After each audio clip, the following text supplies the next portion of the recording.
Bonjour, mon invité aujourd'hui est Francis Perrin, que vous connaissez bien, le grand spécialiste des questions énergétiques. Et ça tombe bien parce qu'en ce moment, on parle beaucoup d'énergie. Bonjour Francis. Bonjour Pascal. Alors, cette crise énergétique frappe en grande partie l'Europe. Le modèle d'une énergie qui venait en grande partie de Russie, en grande partie le gaz, est bon marché remis en cause. Concrètement, quel est le coût de l'augmentation du prix de l'énergie pour les pays européens? Est-ce qu'il y a des situations différentes selon les pays et quelle est l'ampleur de l'augmentation du prix de l'énergie pour les pays européens? Alors, lorsque nous parlons de crise de l'énergie, il peut y avoir deux aspects qui peuvent être séparés ou mis ensemble. Le premier aspect, c'est est-ce que nous avons ou est-ce que nous aurons suffisamment d'énergie pour nos besoins? Et comme nous le savons bien, l'énergie, c'est ce qui fait tourner le moteur économique, donc c'est essentiel, c'est stratégique. Deuxième élément, à quel prix allons-nous payer l'énergie dont nous avons besoin? Les deux peuvent être séparés, ou alors on peut avoir à la fois une pénurie d'énergie et évidemment une hausse des prix. Et plus il y a pénurie, plus les prix montent Alors généralement. effectivement, s'il y a pénurie, forcément les prix montent. Dans certains cas, les prix montent même s'il n'y a pas de pénurie, parce qu'on redoute une pénurie future. Mais s'il y a pénurie au sens physique du terme, déséquilibre entre l'offre et la demande, forcément, il ne peut qu'y avoir une hausse des prix, et en général une hausse très importante. Donc les dirigeants européens, les milieux économiques européens, les populations européennes sont face à cette double menace en termes de crise de l'énergie. Comme tu l'as rappelé, l'Union européenne, depuis non pas des années, mais des dizaines d'années, comptait la Russie comme un grand fournisseur d'énergie fossile, pétrole, gaz naturel, charbon. Rappelons qu'avant la guerre en Ukraine, sur 2020-2021, la part de la Russie dans les importations européennes de gaz était de l'ordre de 45%, même proportion pour le charbon, et une proportion de 25 à 30% pour pétrole et produits raffinés, donc très important pour les trois énergies fossiles. En termes de coûts, au moment où nous parlons, il n'y a pas, ou pas encore, cela dépend si on est optimiste ou pessimiste, mais en tout cas il n'y a pas encore de pénurie physique d'énergie en Europe en lien avec la guerre en Ukraine. Il y a des risques sérieux de pénurie, plus d'ailleurs sans doute pour le gaz et pour l'électricité que pour le pétrole. Je ne dis pas que pour le pétrole tout va bien, le marché est tendu, les prix sont élevés, mais je pense qu'on devrait passer cette crise, notamment l'hiver 2022-2023, qui est une échéance à très court terme, sans trop de dommages en termes de marché pétrolier mondial, et y compris pour les Européens. Gaz et électricité en Europe, c'est plus compliqué. Alors le coût, pour protéger les populations et les entreprises, notamment les PME, qui sont l'essentiel du tissu économique et industriel européen. Les PME en Europe, Union européenne, c'est plus de 80 millions d'emplois. C'est 99% de toutes les entreprises européennes. Les plus grandes, c'est très important, mais c'est 1% en termes de nombre d'entreprises. Les Européens, soit au niveau Union européenne, soit au niveau national, ont pris un certain nombre de mesures. Alors en France, on connaît le fameux bouclier tarifaire. Ça a commencé à l'automne 2021. Ça consiste pour l'État à absorber une part importante de l'augmentation de la facture énergétique. Dans le cas de la France, qui a été très loin dans la couverture de sa population et en partie de son tissu économique et industriel, on estime qu'entre l'automne 2021 et aujourd'hui, l'État français a pris à sa charge un peu plus de 50% de ce fardeau énergétique supplémentaire en termes économiques, en termes de coûts. Qui lui a coûté combien l'État français? Alors, on pense que pour l'État français, entre l'automne 2021, 2022, 2023, on sera à 110 milliards d'euros Par an?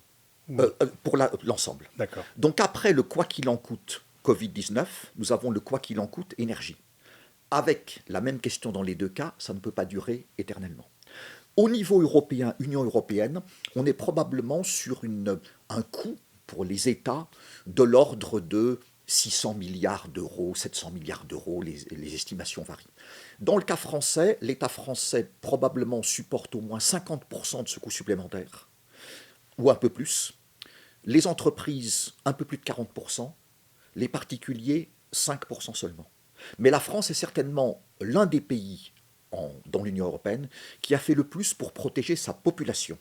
Ce qui est très important, mais il ne faut pas oublier les entreprises, notamment les PME, parce que si on protège les particuliers comme toi et moi, et pas les entreprises, et que plein d'entreprises font faillite, évidemment, en termes d'activité, d'emploi, de revenus, l'impact sur la population sera très fort. Donc il faut certainement muscler les dispositifs de façon transitoire, ça ne peut pas être éternel, pour protéger notre tissu industriel, notamment les PME, face à une crise d'une très grande ampleur. Est-ce qu'on peut évaluer à la fois pour la France et pour l'Union européenne le surcoût des importations d'énergie entre 2021 et 2022? C'est encore un petit peu tôt, on pourra le faire bien sûr, parce qu'on aura des données en termes de balance commerciale, donc ça ne posera pas un problème méthodologique ou un problème d'accès aux données considérable, mais c'est encore un petit peu tôt, mais ce sera extrêmement important, parce qu'en 2022, nous avons eu les prix de l'énergie, gaz, pétrole, gaz, électricité, qui ont flambé. Alors, avec des différences sur les 3 niveaux. Les prix du pétrole sont montés à un niveau très élevé, mais ils n'ont jamais atteint, et par définition encore moins dépassé, le record historique des prix du pétrole qui remonte à juillet 2008. Par contre, pour les prix du gaz et de l'électricité en Europe, en 2022, on a crevé tous les plafonds historiques. Une bonne nouvelle quand même, parce que sur ce sujet-là, on n'a pas forcément beaucoup de bonnes nouvelles à donner, donc quand on en a une, ne nous en privons pas.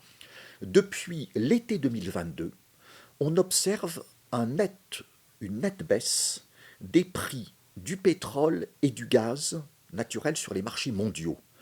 Le consommateur ne s'en aperçoit pas forcément parce que dans les prix des carburants, il y a beaucoup de taxes, alors qu'il n'y en a pas dans les prix du pétrole. Et puis il y a la question de la parité euro-dollar. Si on a un dollar fort, comme les prix du pétrole sont exprimés en dollars et les prix des carburants en euros, la hausse du dollar par rapport à l'euro freine l'impact positif de la baisse des prix du pétrole. Mais quand même, au niveau des marchés mondiaux, pétrole et gaz, les prix, en dépit de la poursuite de la guerre en Ukraine, qui n'est sans doute peut-être pas près de s'arrêter, les prix ont baissé significativement depuis l'été, après avoir atteint un pic fin de l'hiver, début du printemps, un pic au début de l'été. On est sur une tendance baissière, ce qui paraît surprenant, c'est contre-intuitif par rapport à la poursuite de la guerre en Ukraine. La raison est claire, les marchés pétroliers et gaziers, les opérateurs sur ces marchés, les fameux traders, les spéculateurs, craignent beaucoup une récession économique mondiale prochaine voulant dire 2023. Et leur raisonnement est simple, s'il y a bientôt une récession, le monde consommera moins de pétrole, moins de gaz, les prix du pétrole et du gaz vont baisser, donc dès à présent, on prend des positions baissières sur les prix. Et dans les derniers mois, la crainte de cette récession et son impact sur les marchés en termes de tendance baissière a été supérieur à l'impact haussier de la guerre en Ukraine sur les prix du pétrole et du gaz. Alors pour des raisons politiques, géostratégiques, on a décidé de cesser d'importer du gaz de Russie. Par réaction, la Russie a dit « je ne vais pas attendre 4-5 ans que vous cessiez de m'acheter du gaz, je coupe le robinet tout de suite ». On aurait pu anticiper cette réaction russe. Pour reprendre une expression chère au président de la République française, Vladimir Poutine a voulu montrer que c'est lui le maître des horloges et pas les Européens. Les Européens, en effet, affiché, décision du Conseil européen, voilà, nous voulons nous passer, dans un délai de 5 ans maximum, donc en gros 2027, complètement du pétrole, des produits raffinés, du charbon et du gaz russe. En sachant que dans cet ensemble des énergies fossiles, le plus compliqué pour les Européens, c'est le gaz. Ensuite, on a accéléré le calendrier pour le charbon, c'est terminé depuis août 2022. On l'a accéléré pour le pétrole, ce sera terminé à hauteur de 90% pour le pétrole brut le mois prochain, donc début décembre 2022. Pour le gaz, c'est plus compliqué, plus difficile de trouver des substituts. On garde un horizon à moyen terme. Mais on commence dès aujourd'hui à réduire nos importations de gaz russe. La réaction du Kremlin a été de dire, même sans le dire, mais on le déduit facilement, je ne vais pas vous laisser dérouler tranquillement votre calendrier. Et donc, dès 2022, je resserre le robinet du gaz. Et entre le début 2022, en tout cas la fin février, le début de la guerre en Ukraine, et aujourd'hui, les exportations gazières de la Russie, de par la volonté des dirigeants russes, avec des instructions ensuite données à Gazprom, le géant mondial du gaz, ont diminué de façon très importante. Et certains pays européens se sont vus couper complètement tout approvisionnement en gaz russe, ce qui pose un défi important. On aurait pu évidemment l'anticiper. Quand on annonce quelque chose de cette nature, une décision historique depuis que l'Union européenne existe, face à un pouvoir comme le pouvoir russe, on peut s'attendre à des réactions, à des rétorsions, à des représailles, on peut utiliser le terme que l'on veut. Alors, là, le grand défi, c'est pour nous l'hiver 2022-2023, puis l'hiver 2023-2024. J'oserais dire qu'après, ça ira mieux. Mais les 2 prochains hivers seront critiques. En hiver, on consomme plus de gaz et d'électricité qu'en été, évidemment, du fait des besoins de chauffage. Pour l'hiver 2022-2023, Les cuves sont pleines. on n'est pas trop mal placé parce qu'on a pu remplir nos réservoirs de gaz à 95% au niveau de l'Union européenne, quasiment 100% pour la France. Par ailleurs, on a été chercher du gaz ailleurs partout dans le monde. États-Unis au premier chef, Méditerranée orientale, Azerbaïdjan, Moyen-Orient, tous azimuts. Bon. On est en train d'essayer de réduire notre consommation européenne de gaz sur 2022-2023, parce qu'il faut aussi agir sur l'offre, mais aussi sur la demande, face à une crise énergétique de cette ampleur. Donc, ça se présente pas trop mal, ce sera difficile, hein, soyons clairs, mais ça se présente pas trop mal pour l'hiver 2022-2023, avec des surprises possibles en fonction de quel hiver on aura. Un hiver très rigoureux, un hiver clément, ça ne sera pas la même consommation de gaz et d'électricité. Combien de gaz russe pendant l'hiver? Pour l'instant, il y en a beaucoup moins qu'au début. Est-ce que cet hiver, il y en aura encore un peu comme aujourd'hui ou pas du tout? Et puis, l'état du programme nucléaire français, majeur, avec un impact sur l'électricité, bien sûr en France en termes d'approvisionnement, mais aussi sur d'autres pays européens, puisque traditionnellement, on exporte de l'électricité. Alors comment expliquer que ce parc nucléaire français qui faisait la fierté, qui était un atout, soit aussi vétuste? Alors, au cours de l'été 2022, sur nos 56 réacteurs, on en avait 32 qui avaient des problèmes. Alors, 32 qui étaient arrêtés, pour être plus précis. Certains étaient arrêtés pour des raisons normales, des raisons de maintenance. Quand on fait de la maintenance, et on doit en faire, si on veut évidemment que ces réacteurs continuent à bien fonctionner longtemps, il vaut mieux en faire en été qu'en hiver, quand la consommation est nettement moins élevée en été qu'en hiver. Donc ça, c'est logique. Et puis, il y avait ce fameux problème de ces fissures dans certains réacteurs, et des réacteurs arrêtés par précaution, parce qu'ils sont du même type que ceux dans lesquels on a trouvé des fissures, etc. EDF s'est engagé auprès de l'État français à remettre en route tous les réacteurs nucléaires qui ne fonctionnaient pas cet été, entre septembre 2022 et février 2023. Un agenda très ambitieux, très complexe à tenir. Et au moment où nous parlons, donc à la mi-novembre, EDF n'est pas en avance, c'est même plutôt en retard sur son calendrier. Et toutes les semaines, l'État fait le point avec EDF en disant « Vous en êtes où? Là, vous aviez dit cette semaine qu'il y avait tel réacteur qui repartait, pourquoi il n'est pas reparti, etc. » Être PDG d'EDF par les temps qui courent, c'est pas le poste, je dirais, le plus enviable, sans doute. Hein. Donc, on a des problèmes. On est en train quand même de faire redémarrer la machine, en attendant plus tard la relance du programme nucléaire français, mais ça c'est du moyen et du long terme, dans le court terme, mais pendant l'hiver, donc en gros décembre-mars, combien exactement de réacteurs nucléaires français seront en service? Et ça, on ne le sait pas encore. On ne le sait pas encore parce que chaque semaine, c'est le suspense. Est-ce qu'on a le plan? Il est public, on peut le suivre sur Internet. Et chaque semaine, on voit si ce qui était prévu par ADF, tel réacteur sera couplé à nouveau au réseau pour fournir l'électricité. Et on voit si oui ou non c'est tenu. Donc toutes les informations sont là, mais il y a du suspense sur les semaines à venir. Tous les pays européens se plaignent de l'inflation qui pèse sur le niveau de vie, etc., qui crée des problèmes sociaux. Est-ce que l'augmentation du prix de l'énergie est la principale cause de l'inflation dans le monde occidental? Une cause majeure, Pascal. Une cause majeure, et ce, avant la guerre en Ukraine même, depuis 2021. Les prix de l'énergie ont fortement augmenté en 2022 du fait de la guerre en Ukraine, notamment jusqu'à l'été 2022, comme je l'évoquais tout à l'heure, mais leur augmentation avait commencé en 2021, forte reprise économique mondiale, une croissance de près de 6% l'an dernier, absolument énorme, rattrapage par rapport à l'année 2020, pandémie de Covid. Et quand on a une machine économique mondiale qui tourne à plein régime, on consomme plus d'énergie, plus de pétrole, plus de gaz, et ça tire les prix de l'énergie à la hausse. Donc le phénomène a commencé en 2021 et s'est encore accru à l'automne 2021, quand Vladimir Poutine commence à encercler l'Ukraine. Sur les marchés énergétiques, on se dit ça semble pas très bon tout ça. Et ensuite, fin février, la guerre en Ukraine. Mais le phénomène avait donc commencé avant. Les pays européens, évidemment, essaient de réagir, soit isolément par des mesures nationales, soit collectivement au niveau de l'Union européenne. Par exemple, les ministres de l'énergie de l'Union européenne ont pris une décision consistant à dire, pour les prix de l'électricité, si ceux qui vendent de l'électricité et qui, par les temps qui courent, puisque les prix sont élevés, gagnent beaucoup d'argent. Si les vendeurs d'électricité ont des revenus qui sont supérieurs à 180 euros par mégawattheure, les États devront capter ce surplus.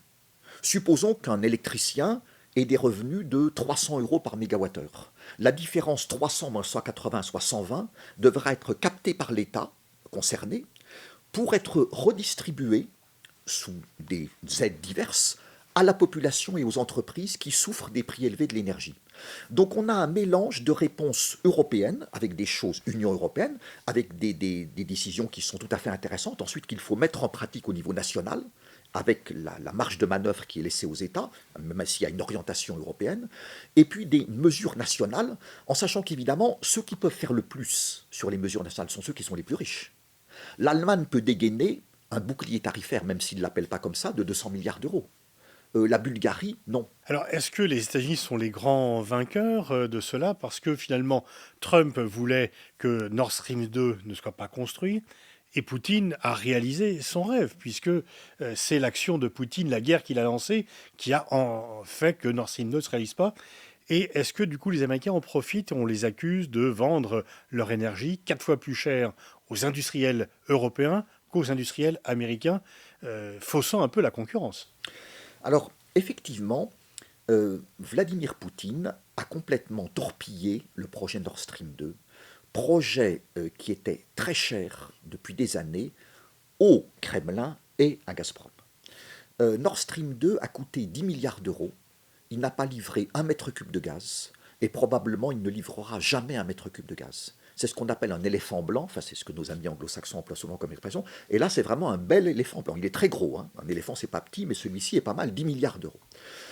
Ensuite, il y a eu les attaques sur Nord Stream 1 et Nord Stream 2. Donc Nord Stream 1, qui lui fonctionnait depuis la fin 2011, ne fonctionne plus puisque le gaz est parti, est allé dans l'atmosphère, réchauffer encore un peu la planète qui n'en demandait pas tant. Donc ça fait pas mal de problèmes. Mais Nord Stream 2, c'est vraiment la responsabilité. La décision a été prise par les Allemands, mais dans un contexte qui a été créé par Vladimir Poutine. Donc ça arrange effectivement beaucoup les Américains, qui se sont toujours battus contre ce projet Nord Stream 2, estimant que c'était un projet négatif pour les intérêts de leurs alliés européens, donc pour eux, puisque nous sommes alliés. Les Américains se sont opposés à Nord Stream 2 sous Obama, sous Trump et sous Biden. Même si Biden est arrivé à la fin, le gazoduc était quasiment construit. Mais à la fin, il avait accepté, avant la guerre. À la fin, il a conclu un compromis avec Angela Merkel, peu de temps avant le départ d'Angela Merkel de la vie politique, en disant un compromis, je dirais, sur une base très réaliste. Je n'aime pas ce projet, disait Joe Biden, ce qui est parfaitement vrai. C'est un projet que je considère comme pas bon pour les intérêts européens et américains, mais vu que quand j'arrive au pouvoir à la Maison-Blanche en janvier 2021, c'est quasiment terminé, donc est-ce que je veux continuer à me fâcher avec les Allemands pour essayer d'empêcher la fin d'un projet qui est quasiment terminé? Les autres avant moi, donc Trump et Obama, auraient pu en faire plus, ça il ne l'a pas dit, mais il le pensait très fort. Et donc Nord Stream 2 est mort. Les Américains sont objectivement les grands gagnants. Nous parlons d'une guerre, la guerre en Ukraine. Ils sont la première puissance militaire mondiale et la première industrie de défense dans le monde. Nous parlons d'une guerre qui a des impacts majeurs sur l'énergie. Ils sont le premier producteur mondial de pétrole et le premier producteur mondial de gaz. Nous parlons d'impact agricole et alimentaire, ils sont la première agriculture mondiale. Donc sur tous les compartiments majeurs stratégiques liés à la guerre en Ukraine, directement le militaire, indirectement l'énergie, l'agriculture, l'alimentation, ils sont les premiers de la classe dans tous ces compartiments clés. Donc il est clair qu'ils vont ressortir de cette guerre, enfin, qu'ils ne font pas.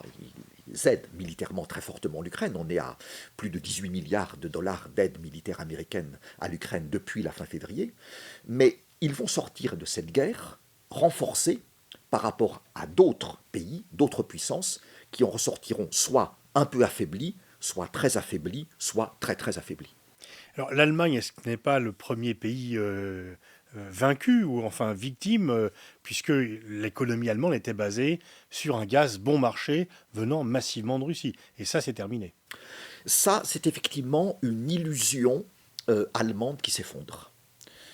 Et de ce point de vue-là, nos amis et voisins allemands ont fait quand même pendant des années une erreur stratégique énorme. Ils ont oublié une règle de base de toute politique énergétique.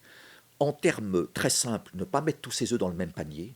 En termes, entre guillemets, un peu plus complexes, diversifier ses approvisionnements. Mais c'est ça, c'est du bon sens, le bon sens populaire, le vrai bon sens. Ils ont oublié cette donne de base.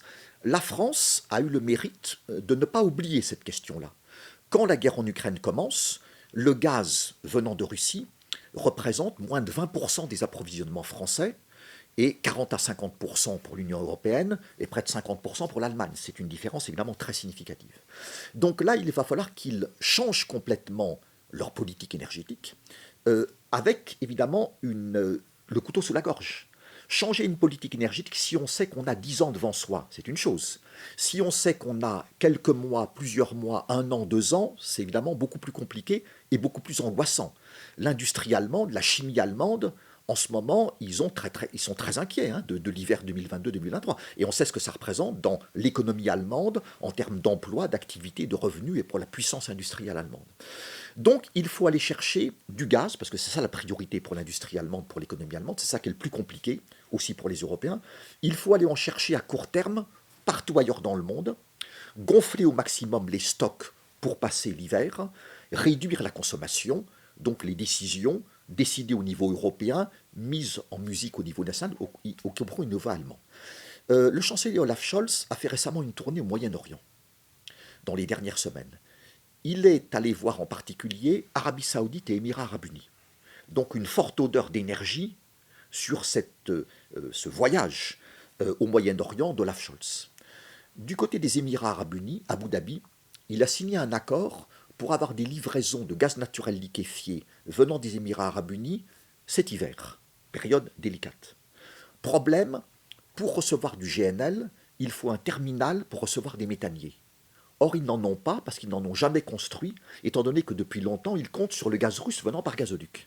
Alors, comment on fait pour recevoir du GNL qu'on n'a pas de terminal? Eh bien, on loue les services d'un terminal flottant qui va venir au large des côtes allemandes pendant cet hiver pour pouvoir décharger ces méthaniers venant des Émirats Arabes Unis.